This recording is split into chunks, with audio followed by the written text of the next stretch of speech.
కూటమి ప్రభుత్వం వచ్చి 2 ఏళ్ళు అవుతుంది. మాట్లాడితే జగన్మోహన్ రెడ్డి గారికి చూసి ఎందుకు భయపడుతుంది ప్రభుత్వం? ఇది మన జగన్ వత్త వల్ల జగన్ ఎంత న్యాయం చేసామో అది తెలుసు, కానీ జగన్ ఈ పట్టు రాకపోతే చచ్చిపోతాం. మేము అన్ని చేస్తున్నాం చంద్రబాబు నాయుడు గారు, పవన్ కళ్యాణ్ గారు అంటున్నారుగా. ఎందుకంటాడు? వాడి వల్ల గడ్డిపారు కావలేదు కదా, ఎందుకు ఎట్టాడు? ఇప్పుడు ఆధార్ కార్డులు వాళ్ళకి పిల్లలకి ఆధార్ కార్డులు లేవు, ఏమీ లేవు. స్కూల్ ఫీజులు ఇవన్నీ ఎక్కువైపోతున్నాయి. భోజనం కూడా లేదు, అసలు బాగలేదు.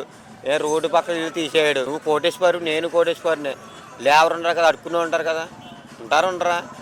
కదా, అవి తీయొచ్చా? ఆ సొల్యూషన్ చెప్పండి నాకు. కానీ వైఎస్ఆర్సీపీ వాళ్ళు తొక్కిపట్టి నారదేస్తా అంటున్నాడు పవన్ కళ్యాణ్. టచ్ చేయమన్నా జగన్ అన్న ఒక్కసారి ఒక్క మాట వదిలేమండి, ఒక్కడు ఉండడు. ఒక్కసారి జగన్ అన్న వదిలే. ఆయన ఎంత సైలెంట్ గా ఉంటున్నాడు, వీళ్ళు రెచ్చగొట్టుకుంటున్నారు.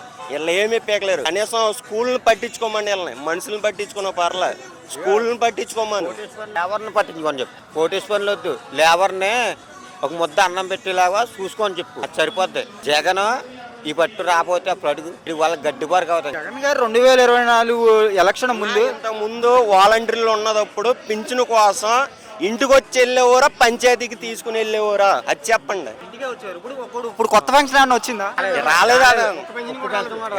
ఒక్క పెన్షన్ కూడా రాలేదు. సొంత అమ్మాయి సంవత్సరానికి 3 బండ్లు, ఒక బండ కూడా పడలేదు. అమ్మ కూడా నీగిపోయాను, అది కూడా పడలేదు. ముగ్గురు కలిసి ఒక్కరిని కొడతాం కదా, సింగల్గా రమ్మని ఎవరైనా సరే ఒక్కొక్కటి సింగల్గా వస్తే తెలిసి ఒక్కొక్కటి పడాయి. ముగ్గురు కలిపిస్తాం కాదు, సింగల్గా రావాలి మనిషి. తొక్కిపెట్టి నారదేస్తా అన్నాడు. ముగ్గురు కలిసి తొక్కుపెట్టినది సింగల్గా రని దమ్ముంటే ఒక్కొక్కటి రమ్మను, అంతేగాని కాదు. 52 సంవత్సరాలకే పింఛన్ వస్తుందా? ముసలమ్మకి వస్తుందా? ₹1,00,000 ఖర్చు పెట్టాను నేను, వస్తుందని. రాలేదు. ఇప్పుడు ఈ ప్రభుత్వంలో ప్రతి ఒక్కరికి రాలేదు. ఒక్క బండ కొంటారు, 3 బండ్లు ఇస్తాడు. మందు బాటిల్ అంట తగ్గిస్తా అన్నాడు, పాత రేట్లు ఇస్తా అన్నాడు. ఏం తగ్గించా? ఇప్పుడు ఎంత నూనె ప్యాకెట్ సన్నఫ్లవర్ అప్పుడు 110 రూపాయలు ఉండేది, 175 రూపాయలు నూనె ప్యాకెట్. ఇప్పుడు ఎంత పెరిగిపోయింది? ఆ రోజు జగన్మోహన్ రెడ్డి బాధ్యుడు అన్నారు, మరి ఈ రోజు ఇప్పుడు బాధ్యత ముందు పట్ల మీద ఎంత పెరిగింది, నూనె ప్యాకెట్ మీద ఎంత పెరిగింది? ఇది లెక్కేరంగా. జగన్ ఉన్నప్పుడు అనుకో అందరికి అమ్మ ఒడి అంటే అన్ని పడి ఒక్క పథకం పడలేదు. 3 బండ్లు సంవత్సరానికి ఒక బండ కూడా పడలేదు. అమ్మ ఒడి పడలేదు. ఒక బండ ఎందుకు? మొన్నటి దాకా ఎంత 3,500 కొన్న బండ 3,000 బండ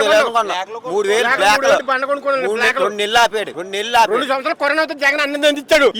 ఒక్క నెల రోజులకి ఉండలే, మళ్ళీ ఏం చేతలేదు. మళ్ళీ 3,000 బండెట్టుకున్నాం. 3,000 కొన్నాం బండ. 3,000 కొన్నాం బండ్లు ఆపాడు. పొయ్యిలోకి ఇంట్లో వెళ్తారు కదా, వెళ్తారా? నువ్వు వెళ్తావా? వెళ్ళరు కదా. 3,000 బండ కొన్నాం. ఎందుకని? ఇంట్లో అన్నం లేకపోతే నువ్వు ఉంటావా? ఉండవు కదా. అదే జగన్ అన్న. ఇది అంత ముందునప్పుడు బియ్యం ఇచ్చాడు, పప్పు ఇచ్చాడు, కారం ఇచ్చాడు, అన్ని ఇచ్చాడు. ఆతులు ఆదుకున్నాడు. ఇంటికి వచ్చే ఇప్పుడు లైన్ లో నిలబడాలి, మళ్ళీ టైంకి వెళ్ళబోతే రేపు రామ్మ అంటున్నారు. ఇది మీరంతా చెప్తున్నారు కదా, మరి 2024లో గోదావరి జిల్లాలో జగన్మోహన్ రెడ్డికి ఒక్క సీట్ కూడా ఎందుకు ఇవ్వాలి? అప్పుడు తెలీదు. ఎందుకు చెప్పుకోగల ఇంకా పవన్ కళ్యాణ్ 20% మొత్తం పథకాలు ఇచ్చేస్తారని ఏదో నమ్మేశారు.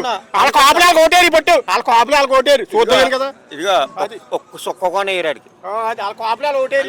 ఎన్ని వద్ద నా స్కూల్లో ఇంతకు ముందు ఎలాగున్నా ఇప్పుడు ఎలాగున్నా ఒకసారి చూడండి. గవర్నమెంట్ స్కూల్ ఇప్పుడు ప్రైవేట్ స్కూల్కి ఇచ్చేయారు. గవర్నమెంట్ స్కూల్ కూడా